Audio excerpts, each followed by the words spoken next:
بسم اللہ الرحمن الرحیم۔ اللہ تعالی کو خوش کر دینے والی دعا۔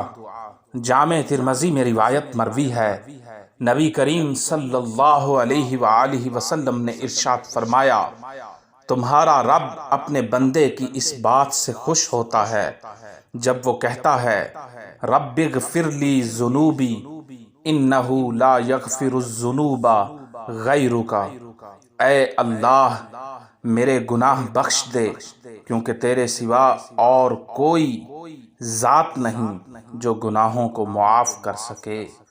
رب اغفر لی ذنوبی انہ لا یغفر الذنوب غیرک، اے اللہ میرے گناہ بخش دے کیونکہ تیرے سوا کوئی اور ذات نہیں جو گناہوں کو معاف کر سکے۔